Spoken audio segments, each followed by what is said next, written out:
इसलिए मैं आप लोगों से चर्चा कर रहा था कि भाई हमारी जो परिस्थितियां हैं,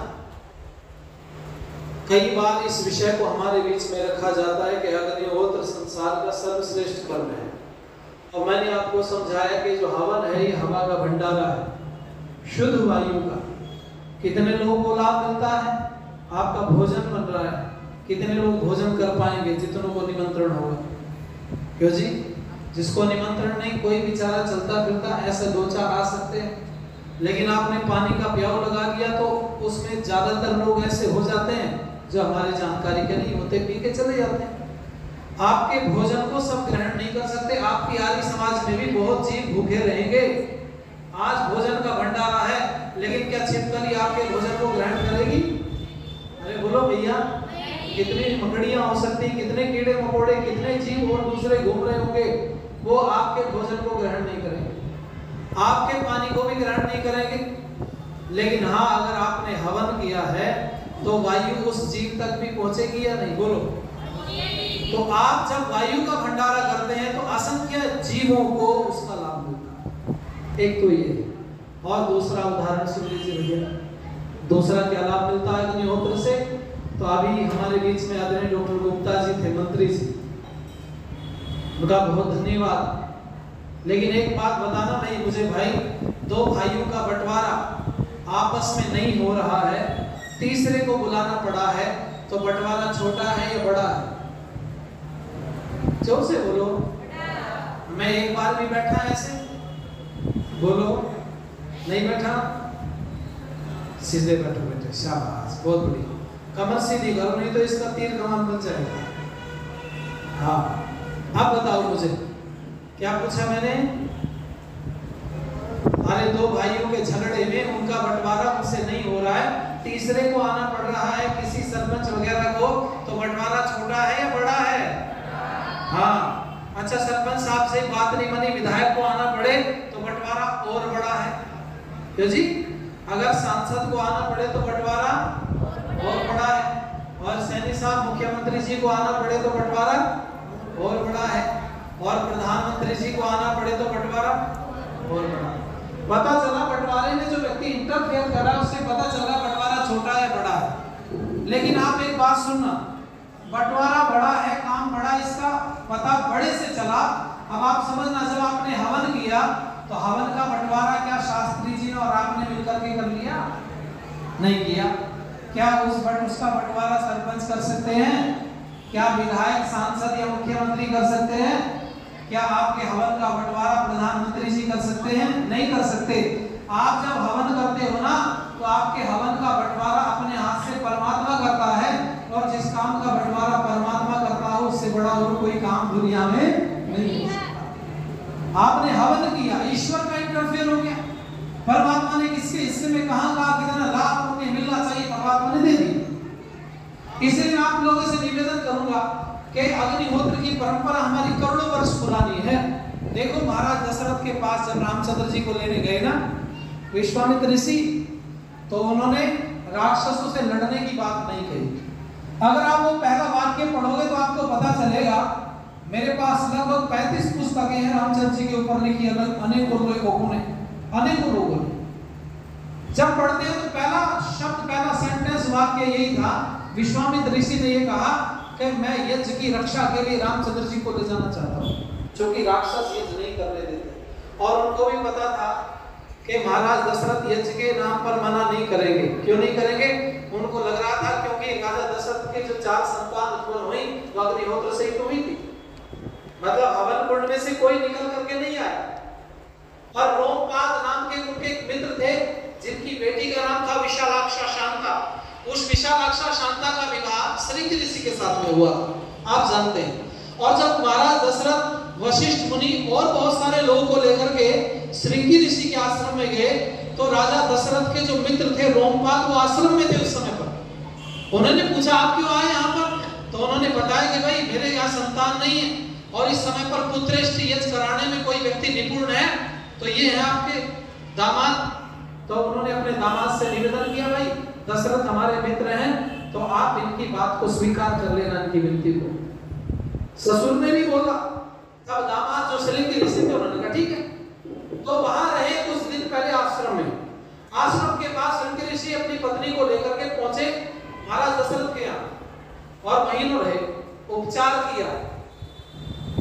उपचार किया औषधियों के द्वारा महाराज दशरथ और रानियों का सबका जिसके अंदर जो कमियां थी वो ठीक हो गई, क्योंकि औषधि से सब संभव है। ये बात अलग है कि आज की जो चिकित्सा पद्धति है, हमारा औषधि विज्ञान का बड़ा आगे पीछे हो गया।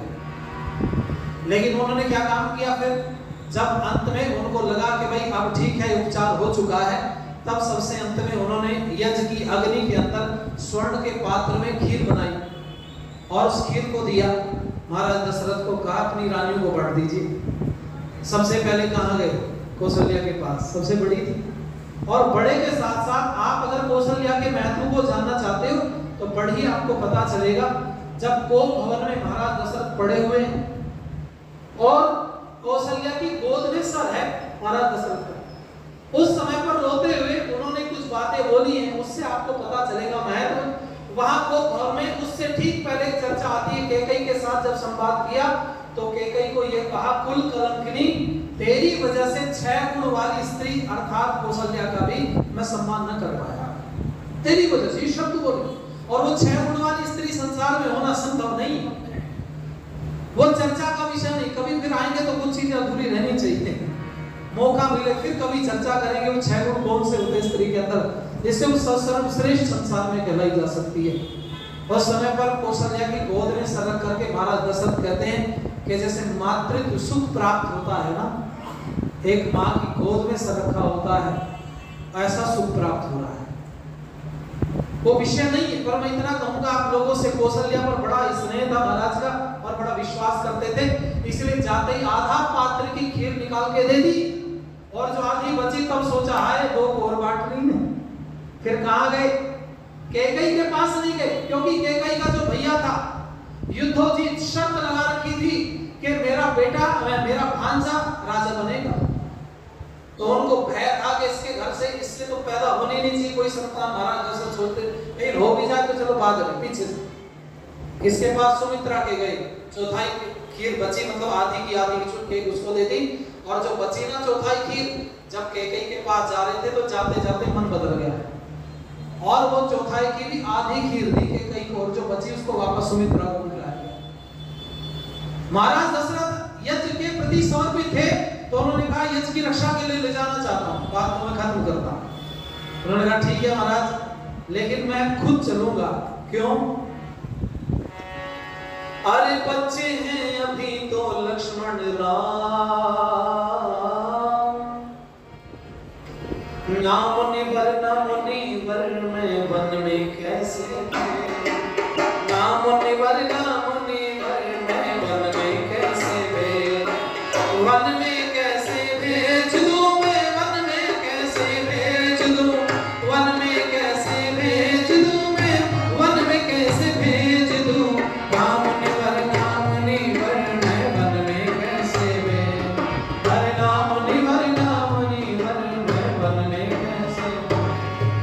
गज दल रथ दल पैदल सेना लेकर चलूं साथ में, गज दल रथ दल पैदल सेना लेकर चलूं साथ में, राक्षसों के संग युद्ध में दिखलाऊं 2 हाथ में, राम का बहाना कोई काम, राम निवर मैं वन में कैसे भेज, अरे राम निवर मैं वन में कैसे भेज, वन में कैसे भेज दूं मैं, वन में कैसे भेज दूं, वन में कैसे भेज दूं मैं, वन में कैसे भेज दूं, नाम निवर मैं वन में कैसे। बात निकल कर के निष्कर्ष आया, मना कर दिया। विश्वामित्र जाने लगे, फिर बुलाया वशिष्ठ मुनि ने कह के राम लक्ष्मण दोनों गए। यज्ञ करने लगे। विश्वामित्र ने कहा देखो किसी से आज्ञा लेने की जरूरत नहीं है, ये हड्डियां डाल देते हैं, मांस डाल देते हैं, हवन को विध्वंस करना चाहते हैं हम। अच्छा एक बात आपकी समझ में कभी आई क्या? जब सीता जी रावण की कैद में थी तो सुबह 4 बजे वेद मंत्रों की आवाज आती थी और सबके कानों में गूंजती, और उस सवेरे 4 बजे वेद मंत्रों की आवाज आती थी, हवन भी होता था रावण के यहाँ पर। तो एक बात बताओ भाई, जब राक्षस भी हवन करते थे, देवता भी करते थे, फिर समस्या क्या थी कि उनको हवन क्यों नहीं करने देते थे? तो जी एक हवन करने वाला दूसरे हवन करने वाले को तो कभी ऐसे करेगा नहीं कि अपना हवन कर ले दूसरे वाले में मांस हड्डियां डाल दे। जिसके पीछे कुछ कारण रहा और वो कारण बताने का समय केवल नहीं है मेरे पास। वो समय मुझे निर्धारित किया वो पूरा हो रहा है। बस 2 लाइन उसके बाद वाणी को विराम दूंगा, आप लोग सुनिएगा।